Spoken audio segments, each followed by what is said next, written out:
수많은 세계적 기업들을 보유한 독일, EU에서 탈퇴한 영국을 포함하더라도 가장 경제력이 높은 국가라 볼 수 있죠. 먼저 독일은 유럽 중앙에 위치하고 있으며 폴란드, 체코, 오스트리아, 스위스, 프랑스, 룩셈부르크, 벨기에, 네덜란드, 덴마크까지 접하고 있고 해상으로는 영국, 스웨덴과 국경을 공유하고 있습니다. 유럽에서 훨씬 큰 영토를 가진 러시아 다음으로 가장 많은 국경을 가지고 있다 볼 수 있죠. 그렇기에 외부로 나가기 쉬우니 좋은 거 아닌가? 라고 볼 수도 있지만 오히려 독일 주변에서 내부적으로 힘을 모은 국가들의 공격을 받아 자원을 빼앗기기 쉬운 땅이 독일 지역이었습니다. 그 원인을 알기 위해 지리를 보죠. 남쪽은 알프스 산맥 근처이며 북부에는 평야가 펼쳐져 있지만 중앙에는 고원이 있습니다. 중부 고산지대는 험준하고 나무가 빽빽히 들어선 산이라 지금도 인프라 구축이 어려운데 과거에는 더욱 힘들었겠죠. 그렇기에 지리적으로 중앙이 덜 발전하였고 오히려 전통적으로 독일의 핵심 영토는 가장자리에 있었습니다. 또 역사적 과정을 간략히만 볼 텐데요. 중세시대 오랜 기간 동안 독일 지역을 점령한 신성로마 제국은 건국 초기부터 말씀드린 지리적 이유 등으로 지방의 힘이 강했고 왕의 힘이 약했는데 결정적인 사건 하나가 일어납니다. 종교개혁 이후인 1600년대 초 신성로마 제국은 지방의 힘이 강했기에 통일된 종교가 없었고 지방 제후국별로 구교인 가톨릭과 신교인 개신교 제후국으로 나뉘어져 있었죠. 아무래도 종교가 다르다 보니 구교와 신교 세력이 각각 제후국 연맹을 만들어 대립하게 되었고 강력한 가톨릭 세력인 페르디난트 2세가 신성로마 제국의 황제로 취임한 후 보헤미안 공국은 반란을 일으키는 등 종교 세력 간 내전으로 확장되어 갔습니다. 그리고 주변 유럽 국가들까지 전쟁에 직간접적으로 참여하며 일명 30년 전쟁이 일어나게 되는데요. 결과적으로 가톨릭 세력의 신성로마 제국이 패배하게 됩니다. 그리고 이때 베스트팔렌 조약을 맺게 되는데 신교인 개신교를 허용하는 건 당연하고 원래도 힘이 약했던 왕가의 권위가 더 추락하며 사실상 제국들에 대한 우월권이 사라졌기에 각 지방은 더욱 독립적 세력이 된 것이죠. 이처럼 지리적으로나 역사적으로나 중앙 집권화가 약했던 독일 지역이기에 외부 세력의 위협에 대응하기 위해 각 지역이 할 수 있었던 것은 자체 경쟁력을 갖추는 것입니다. 더욱이 산업화 이전에는 도시 간 교류가 더 어려웠기에 국가적 차원의 정책 추진이나 발전이 어려웠고 각 도시는 금융, 산업, 교육, 인프라 등 사회 전반적인 분야에서 국가가 아닌 도시정부가 주체가 되었죠. 결국 지리적으로 통합이 어려우니 주변에 통합된 국가들이 발휘하는 역량을 각 도시별 정부가 발휘해야 했는데 독일의 도시들은 지역별 발전을 성공적으로 해냅니다. 이게 어떻게 가능했을까요? 여기엔 또 다른 지리적 이유가 있죠. 그것은 강이 매우 풍부하다는 것입니다. 수로는 지금도 그렇지만 과거엔 최고의 운송망이었죠. 라인,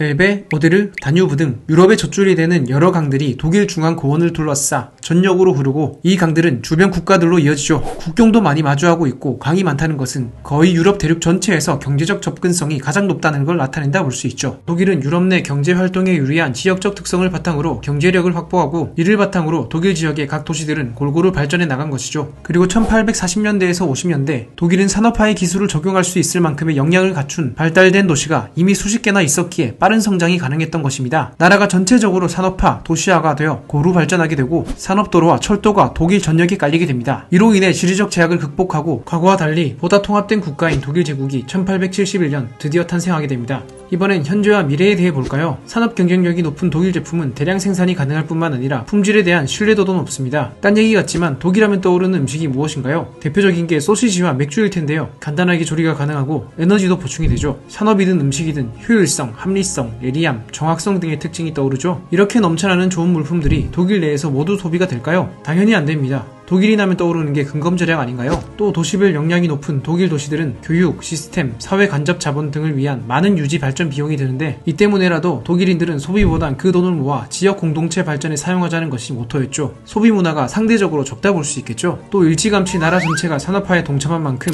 전체적인 도시화와 출산율 감소 현상도 오래전부터 일어나고 있었습니다. 그래서 소비 시장은 당연히 내부가 아닌 외부이고 과거 주요 대상은 최고의 경제적 접근성을 활용할 수 있는 유럽이었죠. 하물며 냉전 시기임에도 이념적으로 다른 소련과도 경제적 관계는 긴밀히 가져가며 이익을 극대화해 왔습니다. 1973년 독일의 기술로 독일과 소련을 잇는 파이프라인을 만들고 그 건설 대금으로 천연가스를 공급받는 등 이념적으로 다른 동유럽 세력과도 무역을 적극적으로 해온 것이죠. 당연히 이런 협력을 미국이나 서방은 반대했지만 독일은 적국과도 경제협력 등으로 접점을 찾는다면 화해에 다가갈 수 있다는 동방정책이라는 명분으로 이를 행해왔고 결과적으로 동쪽의 공산주의 국가에도 독일산 제품을 판매할 수 있었던 것입니다. 이런 과정들로 현재까지 때까지 경제 강국의 명성이 이어질 수 있었죠. 그런데 유럽의 시장성도 더 이상 과거 같지 않습니다. 산업화가 가장 빨리 시작된 지역인 만큼 유럽 전체 인구가 함께 감소하고 있죠. 또 그리스처럼 디폴트를 선언하는 유럽연합 내의 국가들도 늘고 있는데요. 그럴 때마다 경제력이 높은 독일 같은 국가들이 금융 지원을 해주었는데 지원의 조건이 긴축 정책이었고 이는 장기적인 성장 잠재력을 낮추고 해당 국가를 더 취약하게 만들었습니다. 결과적으로 독일 등 유럽연합이 요구한 긴축 정책이 유럽의 소비력 약화라는 부메랑이 되어 돌아왔다 볼 수도 있겠죠. 현재 독일의 무역 의존도는 66% 정도나 되는데요. 무역 의존도가 높은 우리나라보다도 더 높은 수치이죠. 무역 의존도가 높다는 것은 그만큼 제품이 세계에서 인정받고 수출이 활발하다 보는 반면 외부 환경에는 취약하다는 약점도 있습니다. 우리나라만 해도 반도체 수출이 어려워지면서 무역 적자가 나며 경제가 어려워지고 있잖아요. 그렇다면 미래를 위한 독일의 대안은 무엇일까요? 과거가 반복되는 느낌이 있는데요. 이번엔 소련이 아니라 중국입니다. 과거 EU는 중국을 파트너이자 경쟁자, 체제 라이벌 정도만으로 규정했었는데 러시아의 우크라이나 침공이 기폭제가 되어 EU가 똘똘 뭉쳤고 대중강경론, 탈중국 기조가 강화되어 가고 있습니다. 그런데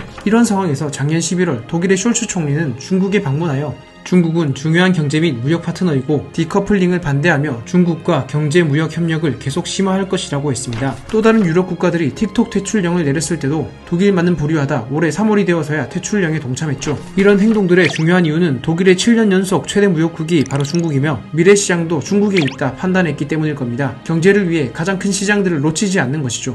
최고의 지리적 조건을 바탕으로 경제 성장을 해왔고 주변 국가들 사이에서 합리적으로 전략적 선택을 해온 결과가 EU 경제력 1위인 지금의 강대국 독일이라 볼 수도 있겠죠. 하지만 그 과정에서 EU나 주변 국가들이 잃는 것도 많이 있었을 것이고 독일의 동방정책이 결국 러시아의 침공으로 이어진 것이라면 실패로도 볼 수 있지 않을까요? 정답은 없기에 미국과 중국 사이에 끼어 있으면서 독일과 마찬가지로 무역 의존도가 매우 높은 우리나라에도 대입해보며 생각해볼 만한 부분이지 않을까 싶습니다. 오늘 영상이 독일을 이해하고 세상을 바라보는 시각에 도움되었길 바랍니다. 시청 감사합니다.